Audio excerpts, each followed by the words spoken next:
Hello friends, welcome to Bharati's kitchen. ఈ రోజు వీడియోలో బంగాళదుంపతో ఒక మంచి స్నాక్ రెసిపీని మీకు చూపించబోతున్నాను. పిల్లలు ఎప్పుడైనా స్నాక్స్ అడిగినప్పుడు ఇలా చేసి ఇవ్వండి, చాలా చాలా ఇష్టంగా తింటారు. పైన క్రిస్పీగా లోపల సాఫ్ట్ గా చాలా బాగుంటాయి. So easy and tasty snack రెసిపీని ఎలా ప్రిపేర్ చేసుకోవాలో ఇప్పుడు చూపిస్తాను. లేట్ చేయకుండా రెసిపీని స్టార్ట్ చేసేద్దాము. ఫస్ట్ ఈ రెసిపీ కోసం ఒక బౌల్లో ఉడకబెట్టిన బంగాళదుంపల్ని 400 గ్రామ్స్ వరకు తీసుకోవాలి. అంటే 400 గ్రాముల వరకు ఉడకబెట్టిన బంగాళదుంపల్ని తీసుకోవాల్సి ఉంటుంది. ఇక్కడ నేను బంగాళదుంపల్ని ఈ విధంగా కట్ చేసుకుని ఉడకబెట్టి తీసుకున్నాను. ఉడికిన తర్వాత పైన స్కిన్ ని తీసేసుకుని వాటర్ లేకుండా తీసుకోవాలి.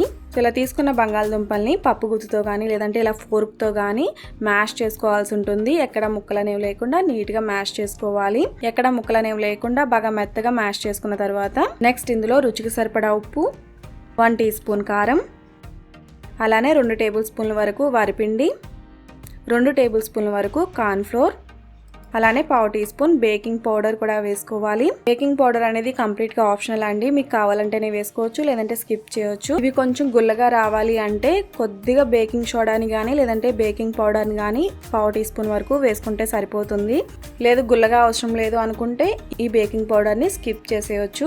సో ఇంగ్రీడియంట్స్ అన్ని ఇలా వేసుకున్న తర్వాత బాగా మిక్స్ చేసుకోవాలి. కన్సిస్టెన్సీ మీకు చూడడానికి ఇలా ఉండాలి.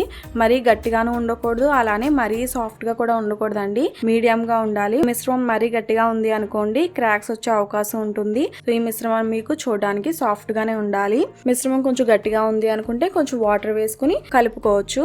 సో మిశ్రమం ప్రిపేర్ అయిపోయింది కదా. ఇలా ప్రిపేర్ చేసుకున్న తర్వాత ఈ విధంగా ఇక్కడ చూపిస్తున్న షేప్ లో ఒత్తుకోవాల్సి ఉంటుంది. సో అన్నిటిని కూడా ఇలా చేసుకున్న తర్వాత ఫోర్క్ తో ఇలా డిజైన్ చేసుకోవచ్చు. ఫోర్క్ తో మీరు ఇలా ఒత్తే ముందు ఫోర్క్ కి ఆయిల్ అప్లై చేయండి. ఇలా చేసినట్లయితే ఫోర్క్ కి మిశ్రమం అంటుకోకుండా ఉంటుంది. మీకు నచ్చితే ఇలా ఫోర్క్ తో ఒత్తుకోవచ్చు అండి, లేదంటే వేళ్ళతోనే ఒత్తేసుకోవచ్చు. ఇది కంప్లీట్ గా ఆప్షనల్ అనమాట. మీరు అలా సిలిండ్రికల్ షేప్ లోనే ఉంచేసి కూడా ఈ రెసిపీని మీరు ప్రిపేర్ చేసుకోవచ్చు. ఇలా నేను చూపిస్తున్న విధంగానే కాకుండా మీకు నచ్చిన షేప్ లో కూడా ఒత్తుకొని ఈ రెసిపీ మీరు ప్రిపేర్ చేసుకోవచ్చు. సో అన్నిటిని కూడా ఇలా ప్రిపేర్ చేసుకున్న తర్వాత నెక్స్ట్ ఒక ఎగ్ ని బీట్ చేసుకుని తీసుకోవాలి. ఇందులో మీకు కావాలి అంటే లైట్ గా సాల్ట్ కూడా యాడ్ చేసుకోవచ్చు. ఇక్కడ నేను సాల్ట్ వేయకుండానే ఒక ఎగ్ ని బీట్ చేసి తీసుకున్నాను. నెక్స్ట్ అలానే బ్రెడ్ క్రమ్స్ ని కూడా తీసుకోవాలి. బ్రెడ్ క్రమ్స్ కూడా చాలా ఈజీగా ప్రిపేర్ చేసుకోవచ్చు అండి. బ్రెడ్ ని గ్రైండ్ చేసుకున్న తర్వాత ఫ్రై చేసుకున్నారనుకోండి, బ్రెడ్ క్రమ్స్ అనేవి ప్రిపేర్ అయిపోతాయి. ఈ రెసిపీ మీకు కావాలి అంటే కూడా ఆల్రెడీ మన ఛానల్లో ఉంది. మీరు చూడాలి అనుకుంటే నేను డిస్క్రిప్షన్ బాక్స్ లో లింక్ అనేది ప్రొవైడ్ చేస్తాను, మీరు అక్కడ నుంచి చూడొచ్చు. బ్రెడ్ క్రమ్స్ ఇలా తీసుకున్న తర్వాత నెక్స్ట్ ఆల్రెడీ మనం ప్రిపేర్ చేసుకున్న వాటిని తీసుకుని ఇలా ఫస్ట్ ఎగ్ మిశ్రమంలో డిప్ చేసుకున్న తర్వాత బ్రెడ్ క్రమ్స్ లో వేసుకుని కోట్ చేసుకోవాల్సి ఉంటుంది. ఫస్ట్ ఇలా ఎగ్ మిశ్రమంలో డిప్ చేసుకున్న తర్వాత నెక్స్ట్ ఫోర్క్ తో తీసుకుని బ్రెడ్ క్రమ్స్ లో వేసుకుని రోల్ చేసుకోవాలి. బ్రెడ్ క్రమ్స్ అనేవి కంప్లీట్ గా కవర్ అయ్యేలా చూసుకోవాల్సి ఉంటుంది. అన్నిటిని కూడా ఇలానే ప్రిపేర్ చేసుకోవాలి.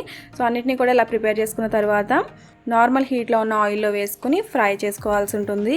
ఆయిల్ మరీ ఎక్కువ హీట్లో ఉంచకండి, అలా ఉంచినట్లయితే పైన ఎక్కువగా కలర్ అనేవి వచ్చేస్తాయి. సో మీడియం హీట్లో ఉండగానే వీటిని వేసుకుని ఫ్రై చేసుకోవాలి.